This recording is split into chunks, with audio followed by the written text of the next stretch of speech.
میرا کوشچن ہے، اللہ تعالیٰ نے ڈرگز حرام کیے ہیں لیکن پھر اسموکنگ کیوں نہیں ہے حرام؟ اللہ تعالیٰ نے کون سی ڈرگز حرام کی ہیں؟ الکوہول، ڈرگ تو نہیں بیٹھ جاؤ. شراب حرام ہے قرآن شریف میں، ٹھیک، اور اس کے لیے یہ بھی لکھا ہوا ہے اس کا نقصان زیادہ ہے، اس کا فائدہ کم ہے، ٹھیک ہے. دوسرے نشے میں جب ہیں آتے تو اسی طرح ایک دفعہ اس پہلے شراب حرام نہیں تھی جب، تو صحابہ بھی شراب پی لیا کرتے تھے. تو ایک صحابی کے ساتھ اس طرح ہی وہاں صلی اللہ علیہ وسلم نے کوئی بات کی تو شراب کے نشے میں اس نے کوئی الٹا پلٹا جواب دے دیا، ٹھیک. تو اس لیے بھی اللہ تعالیٰ نے حرام کی، کیونکہ اس کا نشہ ایسا ہے کوئی ہوش میں نہیں رہنے دیتا. دوسری بات یہ ہے اسموکنگ یا دوسری نشے والی چیزیں، حضرت مسیح موعود علیہ السلام نے فرمایا ہے کہ میں اس کو حرام تو نہیں کہتا لیکن یہ برائی ہے اور میں پسند نہیں کرتا.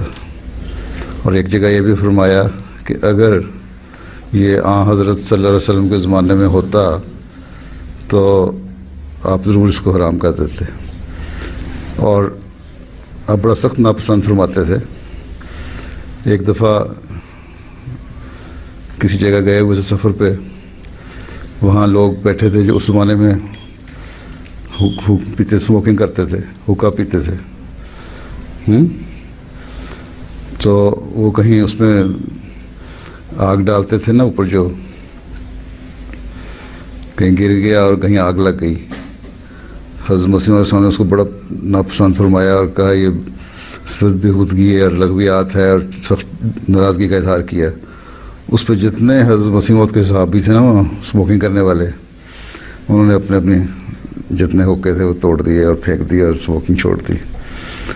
تو ہے تو یہ بری چیز لیکن اس زمانے میں تھی نہیں، ٹھیک ہے. اللہ تعالیٰ نے ہر بری چیز کو جس کی عادت پڑ جائے اور جس میں نشہ ہو لگو اور بری چیز کا ہے، ٹھیک ہے، سمجھ آ گئی. اس لیے اسموکنگ بہرحال بری چیز ہے لیکن اس کا نشہ اس طرح نہیں ہے جس طرح شراب کا ہے. شراب کے نشے میں آدمی بالکل پاگل ہو جاتا ہے، اسموکنگ میں یہ ہے کہ اپنے آپ کو بیمار کر لیتا ہے. اور جو نئی ریسرچ ہے وہ کہتے ہیں کہ جو لنگس کینسر ہے نا اس کی میجورٹی اسموکرز کو ہوتی ہے.